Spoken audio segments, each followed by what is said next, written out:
Subscribe болон хонхон дээр дараарай.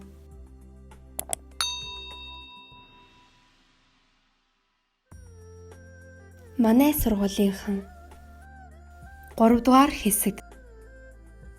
Ууртай багш хатируулан яваа далхаа нимбүү багшийн хойноос цөхөрсөн нүдээр ажиглан харж хэсэг зогслоо. Тэгээд удаан гихч нь эргэж гэрлүүгээ юм бодон явлаа. Бид баруун хөдлөөр гарсан замаар аласлан холдож байгаа далхаа нимбүү багшийн хойноос гөлрөн ширтэж зогсон байлаа. Тэнгэрт хар үлүүд мушигралдан нүүж бүхнийг бараан болгон сүудрлээд баруун хөтлийн цаанаас бөөн харуул манаран гарч ирэх нь бид бүхнийг юутай хүүтэн дарж аваад хомхин базах гэж байгаа юм шиг байлаа. Хаврын бүрхэг өдрийн жихүүн салхи хаврыг руу үлээж сэтгэл минь тэр салхины аясаар чичрэн хийсэж байгаа юм шиг догдолж байлаа. Зэрэглээд зогсож байсан бидний дундаас Бат гэж 1-р ангийн жижигхэн жаал урагшаа хэд алхаснаа далхаа нимбүү багшаа гэж уянгалуулан хашиграад баруун хөтлийн бараг орой дээр нь гарч байсан багшийн хойноос гүйлээ. Бид ч дагалдан гүйлээ. Далхаа нимбүү багш хөтлийн орой дээр гарч эргэж зогсоод бидэн рүү харж байснаа өмнөөс минь хатируулан ирлээ. Бид зогслоо. Далхаа нимбүү багш бидний дэргэд ирж мориноосоо буугаад "Би удахгүй эргээд ирнэ.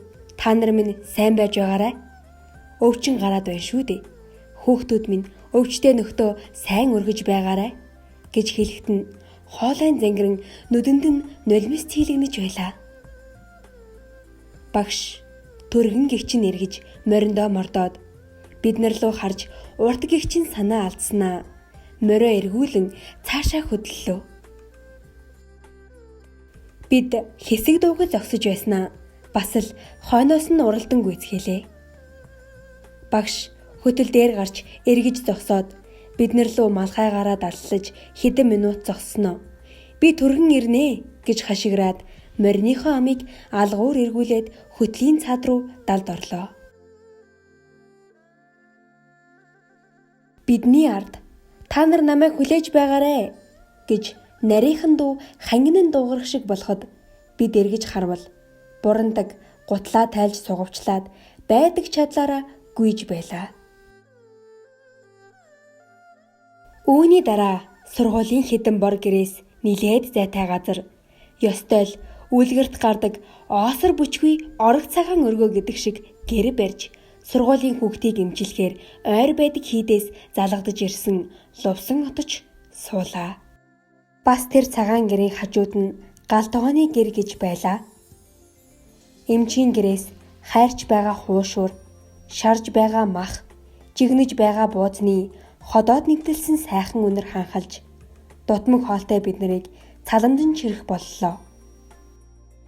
Гэвч бидэнд тэр гэрт орох байтугай ойрт хэрэг байсангүй. Би нэг өдөр Аз болж 2 хүүхдийн хамт эмчийн гэрт очиж эм боогоод 2 бууз олж идсэн ба эмч ламтай шатар тавиад их л хөгжилтэй инээж байсан ууртай багшийг харж "Манай багш инээд юм а?" гэж маш ихээр сонирхож билээ.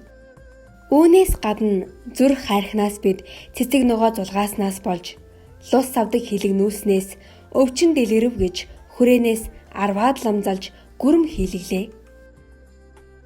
Далхаа нимбүү багш зүрх хайрхны хаврын ургамал гэдэг үзэсгэлэн байгуулна гэж бид нарыг дагуулan зүрх хайрхан өөд гарч өдий төдий цэцэг ногоо цоглуулсан бөгөөд түүний ном дэвтрийн завсар хавчуулан хатааж дараа нь хатуу цом цаасан дээр нааж хичээлийн гэртээ тавьсан билээ.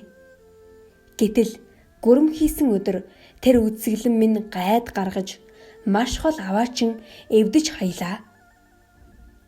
Бид түүндээ нэг талаар харамсаж байсан боловч нөгөө талаар хэрв үүнээс болж өвчин дэлгэрсэн бол хаяхан зөв гэж бодсон билээ. Далхаа нимбүү багш явсны оройгоос эхлэн бурандаг халуурч хэвтлээ. Дараа өдөр нь бас бат хэвтлээ. Ингээд хэдэн өдөр өнгөрвөл өвчин улам бүр дэлгэрч 10 гаруй хүүхэд өвчлөлөө. Тэдний дотор бас би оролцлоо. Өвчтэй хүүхдүүдийг нэг гэрт нийлүүлж хэвтүүллээ. Миний хойд орон дээр Балдан хэвтүүллээ. Балдан бол бидний дотор хамгийн ахмад, хамгийн чадалтай хүүхэд байсан юм. Гэвч Балдан өөрийн чадал хүчинд эрдэж бусдад дээрэнгүй зан гаргадаг хүүхэд биш байлаа.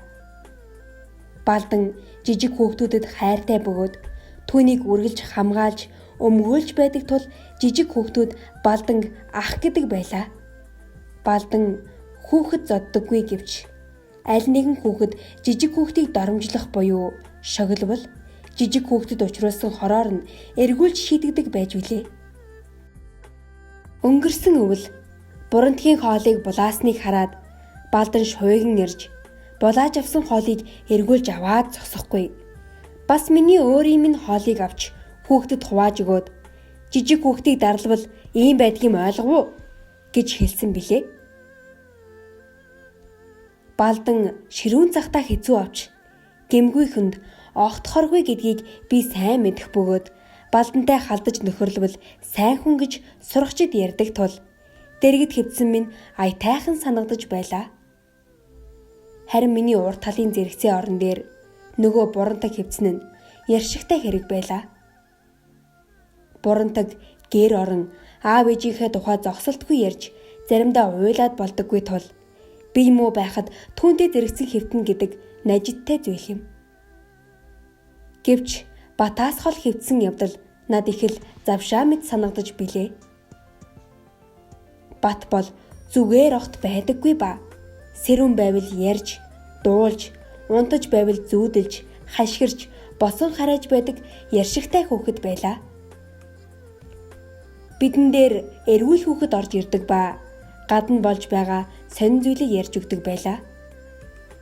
Тэд нэр босож чадахгүй байгаа Балдан зэрэг хүүхдийг өргөж сэвэлдэг байлаа. Манай сургууль хичээл хийхээ болоод эрүүл хүүхдүүд өдрийн турш тоглох буюу хийдэд очиж лам нарын ажил хийдэг байлаа. Ингээд тэд нар олсон бов, ёотонгоосоо хүртэл бидэнд илүүчлэн өгдөг байлаа.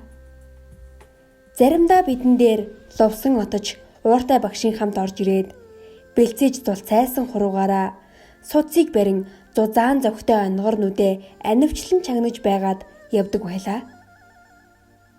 Лувсан отож ингэж ирэхдээ хяацтай улаан торгон дээлтэй, өргөн шар гярг бүстэй, жижигхэн шар шовгортой орж ирдэг бөгөөд баруун гартаа том ширхэгтэй хөрөн модон ярих барьж шажигнуулан явдаг байлаа. Нэгэн өдөр тэр хоёрыг орж ирэхэд хүнд байсан Балдан хүчлэн өндийж "Эмчээ, би эмээ шамдаж уух юмсан" гэж дорой дуугаар хэллээ. "Болохгүй хүмүн, отож манлын аршааныг сүсгэлэн хүртэж чадвал багдахгүй. Зурсан тавилан уйлын үр үнэхээр заяагдаагүй юм бол отож манлын аршаан багдахгүй, ганцхан сүсгэлж хүртэх хэрэгтэй" гэж лувсан отож хэллээ. "Далхаа нимбүү доктор авчирч гээгүүлнэ гэд явсан шүү дээ" гэд ууртай багш хүйтнээр нэмсгэллээ. Бурхан минь, доктор гэдэг чинь огтлох хагалгаас л өөр юм хийдэггүй юм. Миний танил нэг хүн толгоон хийшэр өвчтэй байсан юмсан. Тэгээд надаар эмнүүлж овоо болсон юм. Гэтэл мэнгэн голлож хүрээ ороод доктор зүзүүлсэн чинь гидсийг нь хаглаад түүнийгээ даалгүй талигааж болсон гэдэг. Мааны бадмээхум. Хүний аим гэдэг мөн бүх зүйл. Гидсийг нь хагалчхаад байхад нүдэн гэлэлзэж аман ангалзаж байсан гинэлээ. Бурхан минь, доктор ирвэл энэ хитэн хүүхдийг минь л зовоочих байгаа да. Засаг ийм болсон хойно яа гэхэв. Үйлийн үр зурсан зураг нь л мэдэж дээ гэд лувсан отож нүдэ гэлэлзуулан залбирлаа. Ууртай багш хөмсгөө зангируулан биднийг харж ажиглан байснаа отчид гарах дохио өгөхөд отож алгуур эргэж урд адил цовралдан гарч явсан билээ. Тэр хоёрыг гарснаас хойш бид хэсэг дуугүй байцгаалаа. "Доктор ирвэл яадаг билээ дээ" гэж хэлсэн чулууны дуу хүн бүхний бодлыг хөдлөсөн намгүн байдлыг эвдлээ. "Би яасан ч үзүүлэхгүй. Үз гэвэл тэр доктортой зодтолтно. Яадгийн бэ заавал зодтолтно гэж Бурантаг хэлээд хүнжлөө засаж нөмрөөд цааш хөрвөн эргэж үүд рүү харлаа. Би хагалсан чамаагүй үзүүлнэ гэж Балдан зүүдэлж байгаа ярьж байгаагийн аль нь ч мэддэхгүй бүдэг хэллээ. Балдангийн энэ үгэнд Бурантаг зочин эргэж "Балдан ахаа, чи битгий үзүүл. Би чамайг үзүүлэхгүй" гэж хэлээд уйллаа. Балдан хариу дуугарсангүй. "Би ч хагалахгүй бол үзүүлнэ" гэж дорж хэллээ. "Заавал хагална гэж байна шүү дээ. Чи отож ухаан хэлснийг сонссонгүй юу? Би л үзүүлэхгүй" гэж чулуун хэллээ. "Доктор гэж ямар хүн байдгийм бол? Би үзэж байгаад сайн хүн бол үзүүлнэ, муу хүн бол үзүүлэхгүй" гэж бат хэллээ. Бид цөм докторт үзүүлэхгүй, үзүүлнэ гэж удаан ярилцлаа. Тэгээд яваанда яриа маань хувиран докторын тухай маргацгаалаа. Тэр орой эргүүл хүүхдүүд бидэн дээр уудтал орж ирсэнгүй. Шөнө орой орж ирсэн хүүхэд өнгөрсөн орой ууртай багш бүх эрүүл хүүхдийг дагуулan уул хадаар явж их юм ярьсан тухай бидэнд сонирхууллаа.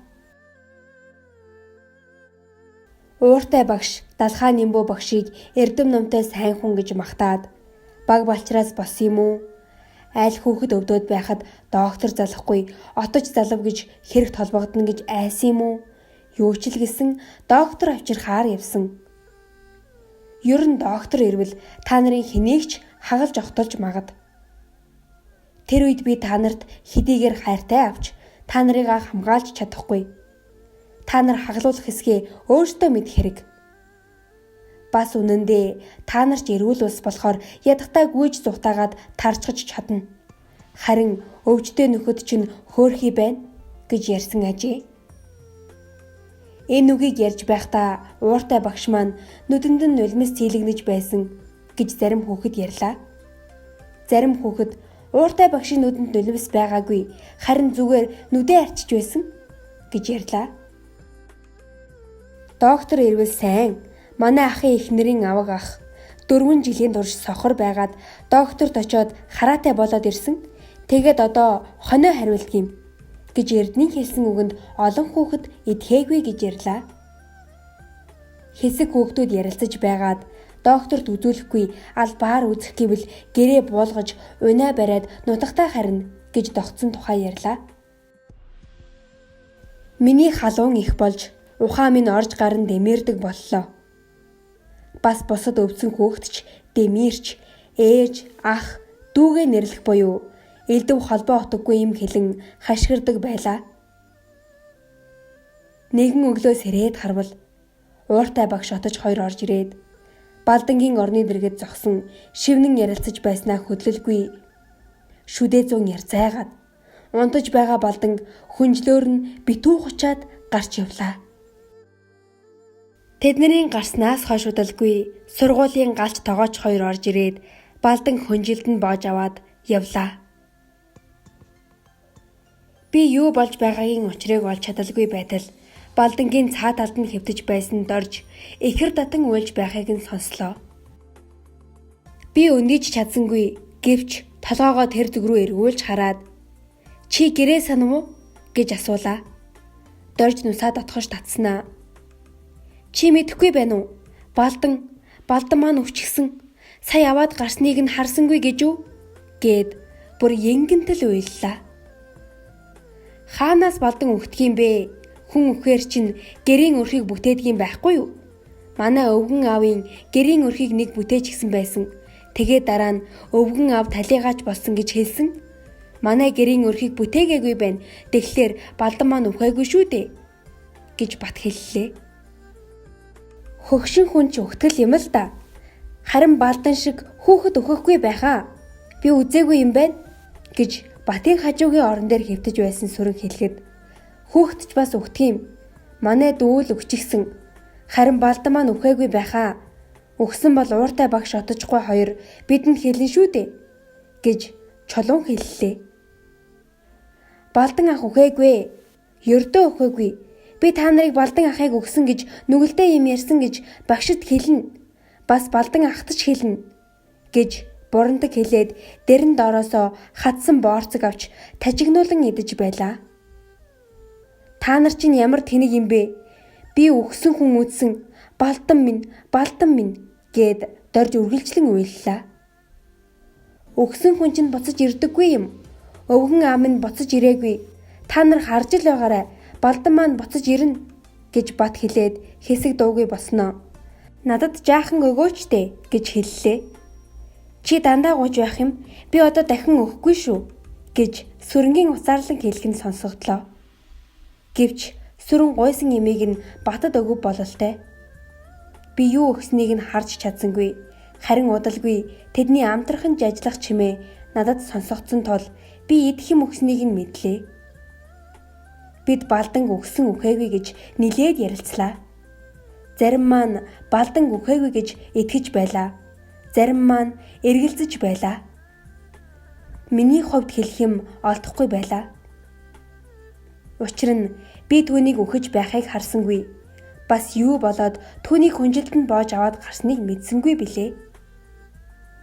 Зөвхөн аваад гарснаас үхсэн гэж хэлж боломгүй байлаа. Гэтэл хүнжилтэнд боогоод авч гарахад хөдлөхгүйг бодоход үхсэн байж магад санагдана. Ингэж эргэлзэж байхад дорж зогсолтгүй уйлж байлаа. Балдан ахыг үхсэн гэд уйлаад байгаа юм уу да? Ямар нүгэлтэй юм бэ? Гэж бурандаг зэмлэснээ өөрөө уйллаа. Ингэж байгаад бид өхвөл яах вүлээ? Гэж чулууны хэлэхэд "Гүй яршиг, би өхгүй" гэж бат хэлээд уйлахт нь бид цөм уйлалдлаа. Нэг хэсэг эхэр датан уйлсан дөө гэрийн дотор хөг нийлэлдэн үргэлжлүүлж байлаа. Миний ээж уйлах юм бол муу ёр гэж хэлсэн. Миний ээж сайн хүн шүү. Тийм ээ? Өвөл намайг эргэж ирээд та нарт их сайн байсан шүү дээ. Ээж маань чихэртэй сайхан уураг хийгээд миний бүндгэр хүүхэн хэзээ ирэх бол лав удахгүй ирэх байх. Энэ уурга муу бор охиндоо тавья гэж байгаа да. Хөөе, та нар битгий уйлаад байгаа ч дээ. Та нар чихэртэй уураг идэх дуртай юу? Би их дуртай. Бас аав минь надад үнэний хальсаар хэнгэрэг хийж өгдөг. Та нарт хийж өгдөг үү? Гэж бурандхийн ярих чимээ эхэр датан уйлж байгаа чимээг дарсаар сүүлдээ уйлахдуу тасарч бид үнэний хальсаар хэнгэрэг бөө хийх тухай ярилцлаа. Бидэн дээр эрүүл хөөгтүүд орж ирээд гарлаа. Гэвч тэд балдангийн өгсөн буюу үхээгүй мэдэх байтугай хаачсныг ч мэдээгүй ажээ. Үүнээс хойш 2 хонлоо. Гэтэл балдан эргэж ирсэнгүйгээр барахгүй. Балдангийн эцэг ирээд түүний хэвдэж байсан орон дээр нүрээ даран сууж байснаа. Гэнэт хөдөлж 2 гараараа толгой руугаа зогсоож улаагүй шаалаа. Балдангийн аав өнгөрсөн өвөл хүүгээ эргэж ирээд хүүтэйгээ зэрэгцэн сууж гэр орныхоо байдлыг ярьж байснаа. Өврөөсөө хэр болсон бичиг гаргаж ирээд нөгөө аваг ахаас чинь ирсэн ном бичээч равдангуйгаар уншуулъя гэсэн чинь нутаг холдоод явж чадсангүй. Миний хүн уншиж чадах уу гэж асуугаад балданд бичгээ өглөө. Балдан тэр бичгийг аваад шууд дэлгэснэ. Туйлын дотн эрхэм ачид ёндан таны төмөн амгалан өндөр уул өргөн тал гүн усны цаанаас алгын чинээ цаасаар бий болгож алтан үсгээр хэл болгож мунхаг муу дүү бий чинь мянган тал авлаж төмөнтэй сүгдэе гэдэл үргэлжлүүлэн өндөр дуугаар эзэгтэй уншиж өгсөнд тэр өвгөн анхандаа итгээгүй харж байснаа. Сүүлдээ нэмсгэлэн нүдэнд нь баяр тодорч "Миний хүү саяхан доной тайжийн хамжлаг байж хорвоог 2 давааны дундах газар гэж бодож байсан муу ёндонгийн хүү бичиг уншиж байна гин" гэд балдан тэрэн авч магнай дээр нь үнснэ. "Альвэ хүүгээ би харъя" гэж босож инээмсэглэн зогсож байгаа балданг тал бүрээс нь баяртайгаар харж байгаад "Одоо манай нутгийнхан миний хүүг бичээч балдан гэж нэрлээд л бичиг номоо уншуулах гэж олон олноор ирэндээ" гэд учир тоймгийн инээснээ бид нар руу харж "Та нар бас уншиж чадах уу?" гэж асуулаа. Бид зэрэг уншиж чадна гэж хэлснээр барахгүй. Зарим маань өндөр дуугаар ном уншиж өгсөнд өвгөн гайхан сэтгэл татсан сайхан нэмсгэлээр нэмсгэлэн зогсож байснаа. Ийм олон бичээч гэж мөн байдгаа гэж хашгиран бид бүхнийг ширүүн сахалтай хошуугаараа үнэртэн үнснэ. Одоо бид чинь захиа уншуулах гэж хідэн өртөө газар явхаа болох цаг болсон шиг байна гэж хэллээ. Зохиолыг дараагийн хэсгээс үргэлжлүүлэн сонсоорой.